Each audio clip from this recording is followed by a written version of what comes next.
Well, my name is François Louchet. I'm a physicist. I've been working for many years on theoretical physics and more specifically on instabilities of dynamical systems.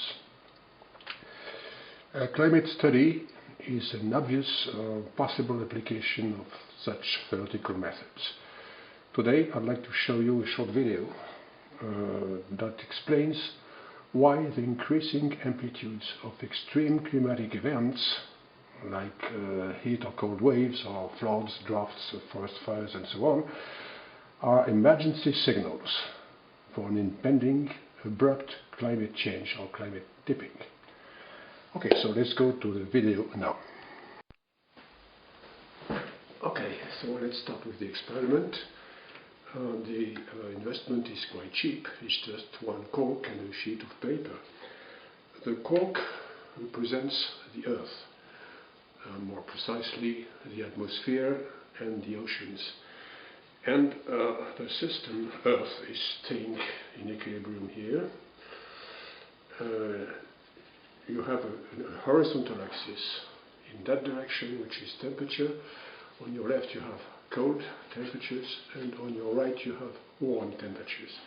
Okay, and the system is staying here. What happens is that when you increase CO2 content in the atmosphere, or greenhouse gases of any kind, you deform the shape of the valley like this. Let's increase the CO2 content, so you shift the cork to the right like this, and then the temperature increases.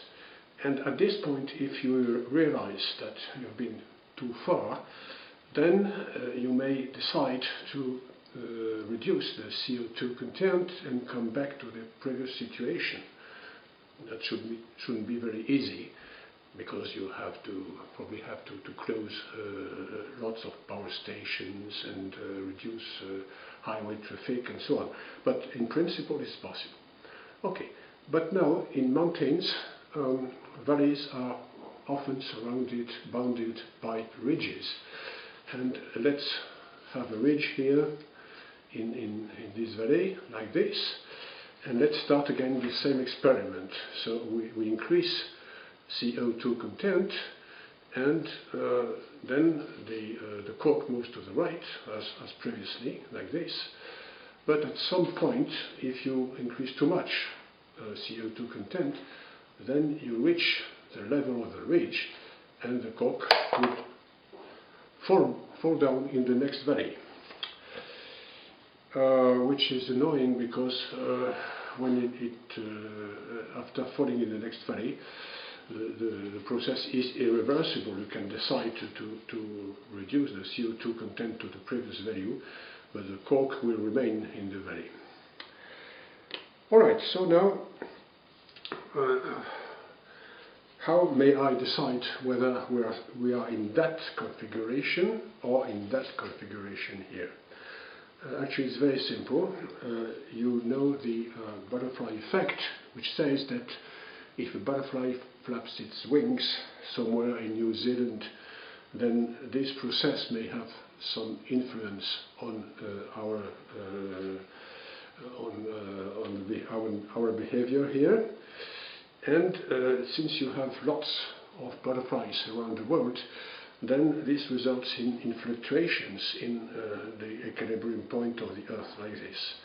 These fluctuations are, for instance, heat waves or cold waves or tornadoes or forest fires or floods or whatever. Okay, so you may have small fluctuations like this. That's business as usual. But, and now if you increase the CO2 content like this, well, the shape of the valley, the bottom of the valley, is not supposed to change very much, and you have the same fluctuations, right? But now, let's consider a situation where we have a ridge like this. If you have a ridge and increase the CO2 content, then you have fluctuations here as previously, but as you increase the CO2 content, the slope becomes lower and gentler, and the fluctuation amplitudes increase and increase and increase. And at some point they become so large that the system falls into the next valley. Okay, so this means that the fluctuations we observe at the moment, like huge tornadoes, big heat waves and so on, are signals that tell us that we're approaching the ridge. Right. So this valley here, which exists, shown by these increasing fluctuations, this valley is totally unknown. We have never been there. We have spent all our lives in this first valley here. Nobody has traveled to the next one, of course. We have been staying here for billions and billions of years, and nobody knows what happens on the other side. And if we jump to the other valley, then it would be quite annoying, because we do not know what we have to expect. Okay, so I'd like to conclude this short video saying that the change we are expecting, this tipping to the next valley, this change should be sudden, probably not by the end of the century, but probably much sooner than the end of the century, maybe in the incoming years, maybe now, I don't know, nobody knows. It's also irreversible, as I mentioned to you. When the cork has fallen down in the next valley, then it would not come back, even if we restore the initial CO2 conditions. And third point, this transition would be a leap into the unknown, and therefore, in particular, temperatures of the state we would find in this valley should be very, very different from predictions we can make today from data measured in the first valley. Nothing to do. And therefore the conclusion of the conclusion is that we absolutely have to avoid facing such a situation, because it may challenge humankind survival. Sorry for this bad news, but better being informed. Thank you very much for your attention.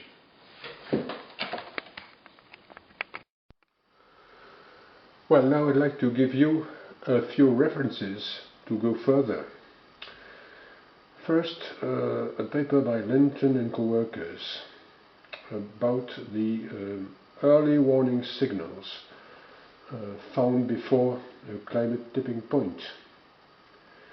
They take the example of 3 paleoclimate records as an abrupt transition is approached. The second paper by Baithiani and co-workers is quite interesting. It compares the bottom-up or complex method and the up-down model, which is similar to the one I showed you in this movie. Okay, the third one is a paper I wrote in 2016, and is a mathematical justification of my paper sheet experiment. And in addition, it gives equations that help determine the tipping date if reliable input data are introduced in these equations. Okay. Well, now the Stefan paper, Stefan and co-workers.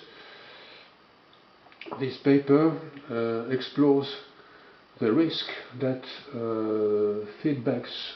self-reinforcing feedbacks could push the system, the Earth system, beyond the threshold that would probably lead to a hothouse pathway, even as human emissions are reduced, which is not the good news. And finally, by Scott St. George, a paper on that shows that previous hot cold ages were disconnected in our planet, in America, Europe, Asia, and so on. They occurred in different centuries, and now for the first time the present day warming is synchronized. This means, in terms used in theoretical physics, that the correlation length becomes equal to the system size, and this is a clue that we are close to a critical point. Well, okay, all these are not good news. I'm quite sorry for that.